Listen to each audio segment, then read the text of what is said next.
మీ కుటుంబ శాంతి, ఆరోగ్యం, ఆర్థిక అభివృద్ధి కోసం రుద్రాక్ష మహాపూజలో తప్పక పాల్గొనండి. ఇప్పుడే నమోదు చేసుకోండి. నమస్తే, welcome back to Suman TV. Present మనతో పాటు ఉన్నారు అనలిస్ట్ మందర కృష్ణారెడ్డి గారు.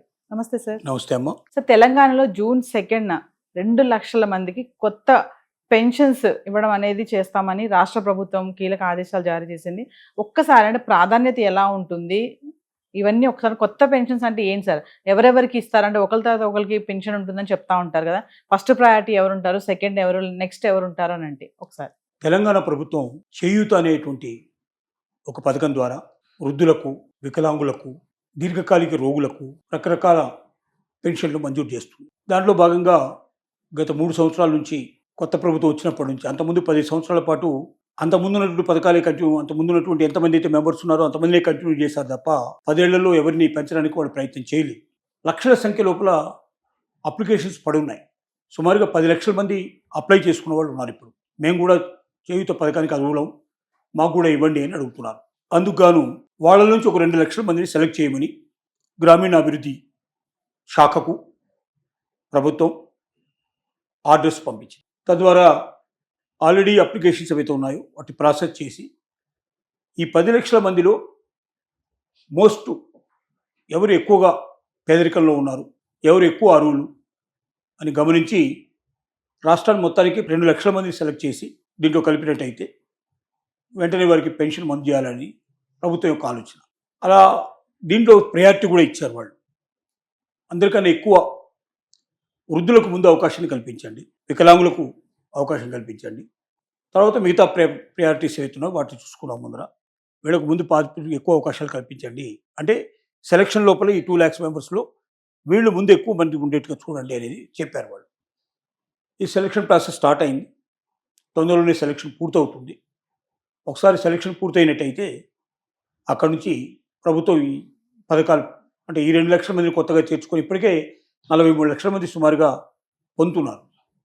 వీటితో పాటుగా ఇప్పుడు ఈ కొత్తగా ఉండే వాళ్ళు 2 లక్షలు కూడా దాంట్లో జాయిన్ అయిపోయి వాళ్ళ మొత్తానికి ప్రతి నెల వాడికి ఎవ్రీ మంత్ కూడా వాడికి క్రమం తప్పకుండా ఈ పథకం ద్వారా వాళ్ళ కొంత డబ్బు వాళ్ళకి అందేటట్టుగా ప్రభుత్వం చేస్తుంది. తద్వారా వాళ్ళు ఇతరుల మీద ఆధారపడకుండా తమ జీవితాన్ని తాము కొనసాగించడానికి కొంత అవకాశం ఉంటుందనేది ప్రభుత్వం యొక్క ఆలోచన.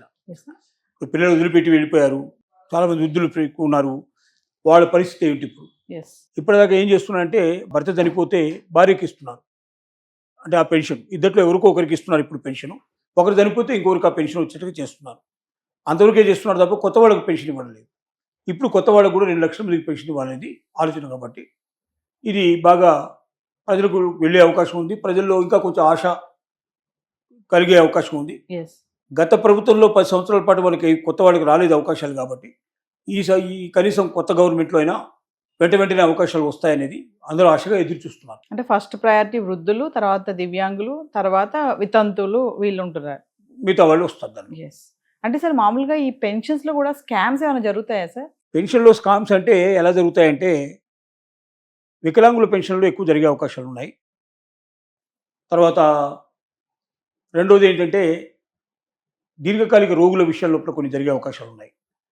వికలాంగులు కానివాళ్ళు కూడా పార్షియల్గా ఉండే వికలాంగులు కూడా తమ పూర్తి వికలాంగులని ప్రకటించుకోవడానికి దొంగ సర్టిఫికేట్లు సంపాదించేసి పెట్టడం. అలాగే అసలు ఏ దీర్ఘకాలిక రోగాలు పెద్దగా లేని వాళ్ళు కూడా తమ దీర్ఘకాలిక రోగాలు ఉన్నట్టుగా సర్టిఫికేట్ సంపాదించి పెట్టడం. ఇవాళ సర్టిఫికేట్ దొరకడం పెద్ద కష్టమైన విషయం కాదు, అది మంచినీళ్ళ ప్రాయంగా ఉంటుంది. కొంచెం లంచం పడేస్తే సర్టిఫికేట్ దొరకడం అనేది చాలా సులభంగా జరుగుతుంది. అట్లా తెచ్చిన వాళ్ళు కొంతమంది ఉన్నారు, అలా కొన్ని జరుగుతున్నాయి. ఇప్పుడు ఆంధ్రప్రదేశ్లో అట్లాంటి ఏరివేత కార్యక్రమం ఇప్పటికే 2 సార్లు చేశారు, ఇంకోసారి కూడా ఇప్పుడు చేయబోతున్నారు. ఏరేసినప్పుడల్లా కొన్ని వేల మంది దొరుకుతున్నారు, అంటే కొన్ని వేల మంది దొంగలు ఉన్నారు దీంట్లో అనే విషయం మనకు అర్థమవుతుంది. అప్పనంగా డబ్బులు వస్తాయి ప్రభుత్వం నుంచి అనే భావన, ఓ సర్టిఫికేట్ ఏదైనా సంపాదించి కాస్త డబ్బులు పడేసి సంపాదించి పెట్టేసుకుంటే మళ్ళీ సంవత్సరాల తరబడి అడగరు కదా అనే భావంతో నడుస్తుంది.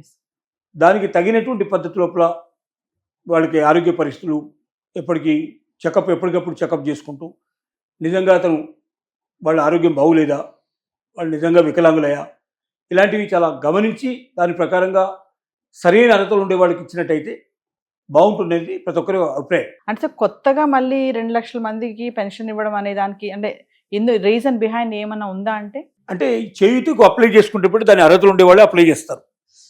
వృద్ధులైతే 60 ఏళ్ళు దాటిన వాళ్ళు, ఎస్.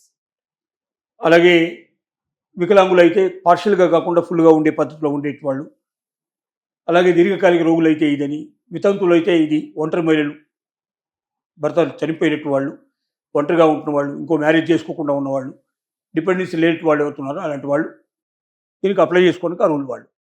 వీళ్ళంతా కలిపి 10 లక్షల మంది అప్లై చేసుకున్నారు. ఇప్పుడు అప్లై చేసిన వాళ్ళ సంఖ్య మొత్తం తీసుకుంటే 10 lakhs ఉంది. ఈ 10 lakhs లోపల ఒక 2 lakhs సెలెక్ట్ చేయమంటున్నారు. వాటిలో ప్రియారిటీ బేస్ అంటే ఎక్కువగా ముందు వృద్ధులకు ఎక్కువ ప్రాముఖ్యత ఇవ్వండి, తర్వాత మీరు వికలాంగులకు ఇవ్వండి, వికలాంగులు. ఆ తర్వాత ఇట్లా మెల్లగా ప్రయారిటీస్ అని వితంతువులు. గవర్నమెంట్ తెలియజేస్తుంది. ఎస్. ఏదేమైనప్పటికీ ఇది ఏంటంటే ఏమీ లేని వాళ్ళకి కొంత జీవన మార్గం, ఇంకోరి మీద ఆధారపడకుండా, పిల్లలు లేరు, ఎవరి మీద ఆధారపడే పరిస్థితి లేదు, అడుగు తినకుండా కాస్త కూస్త అమౌంట్ వస్తే దాంతో జీవితం గడపచ్చు. పల్లెటూరులో అయితే ఇల్లు కంపల్సరీగా ఉండే అవకాశం ఉంటుంది. సొంత ఇంట్లో 3,000 వచ్చినా 5,000 వచ్చినా కొంతవరకు సర్దుకొని పోయి బతకడానికి అవకాశం ఉంటుందని వాళ్ళ ఉద్దేశం. Thank you sir.